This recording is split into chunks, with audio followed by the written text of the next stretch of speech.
We're going on to closing statements, and speaking first against the motion, the U.S. should step back from its special relationship with Israel. Stuart Eizenstadt, former ambassador to the European Union under Bill Clinton and chief domestic policy advisor to Jimmy Carter.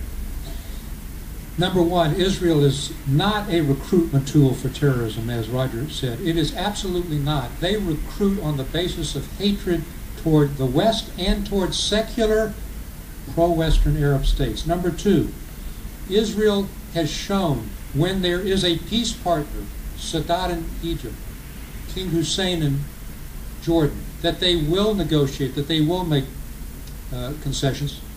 Israel does not just act on its own interests. It, for example, in the first Gulf War in 1991, agreed with President George H.W. Bush not to retaliate against the barrage of Saddam Hussein's Scud missiles on Tel Aviv, staying in shelters so that President Bush could keep his coalition together in the first Gulf War. Thank you, Stuart Eizenstadt. Summarizing for the motion, the U.S. should step back from its special relationship with Israel. Roger Cohen, a columnist and former foreign correspondent and foreign editor for the New York Times. Ladies and gentlemen, if you strip away all the rhetoric of the opposing team, in the end, what are they arguing for? They are arguing for more of the same.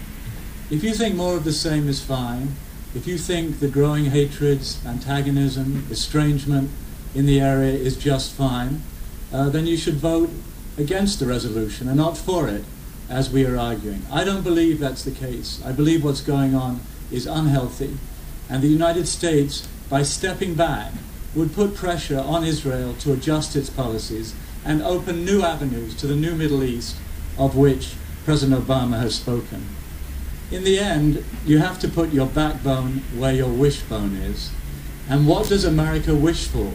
Two states, Israel and Palestine, living side by side in peace and security. And as we've described, uncritical U.S. support of Israel in policies that undermine the possibility of two states is just a recipe for further failure. What does America also wish for under President Obama? It wants a new relationship with the Islamic world. This will require more than just words and pretty speeches. It will require a new balance in the U.S. approach to the region, a new readiness to speak to enemies. Only then will we move forward. Thank you, Roger Cohen. Our motion is the U.S. should step back from its special relationship with Israel. And summarizing his position against the motion, Itamar Rabinovich, former Israeli ambassador to the United States and chief negotiator with Syria in the mid-1990s. I want to look at a vision, at a dream. The President of the United States on Air Force One landing at an airport in Gaza. Wouldn't that be a great moment? It already happened. Bill Clinton landed with Air Force One at an Air Force in Gaza in the late 1990s. There was an effort by our opponents to describe a unilinear Israeli undermining of any effort to make peace between Israel and Palestinians to the detriment of the region of the United States. But actually, during the last 20 years and 30 years, almost 40 years of a peace process that began in 1973, what kept the peace process going was American-Israeli cooperation.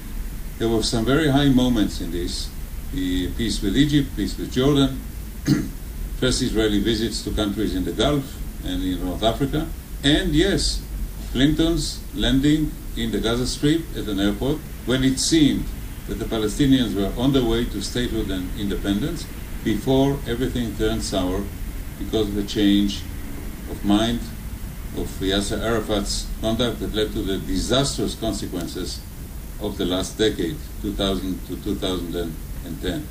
Thank you.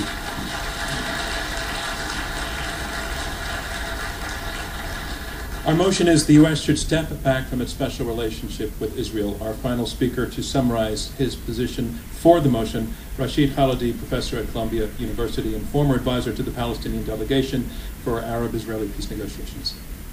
Thank you. You should vote for this proposition because it would stop the United States from enabling Israel in its worst habits of occupation and settlement, things that harm the United States, harm, of course, the Palestinians, but also harm Israel. Most importantly, you should vote for the proposition because it would help to bring peace and would be in the U.S. national interest. I've said that if you do not vote for this proposition, you are voting for the status quo. More process, no peace. Now that is not a status quo that is stable. That is a status quo that is evolving, I would suggest, in a fashion not favorable to, I think, most of the interests that most of us share. Let me read a quote briefly. As long as in this territory, west of the Jordan, there is only one political entity called Israel, it is going to be either non-Jewish or non-democratic. This was not some anti-Semite. This was not some Israel basher. This was the defense minister of the state of Israel, Ehud Barak, speaking on the 3rd of February in Herzliya. That is the status quo. That is where it is going. It is ultimately a decision for the Israelis to take where they want to go. But we enable this. That is why you should vote for this proposition. Thank you, Rashid Qaadri. Before the debate, 33% of you were for the motion, 42% of you were against the motion, 25% were undecided. The U.S. should step back from its special relationship with Israel after the debate. 49% agree with the motion, 47% are against, 4% undecided. The side for the motion are our winners. Congratulations to them. Thanks to all of you, from me, John Donvan, and Intelligence Squared US.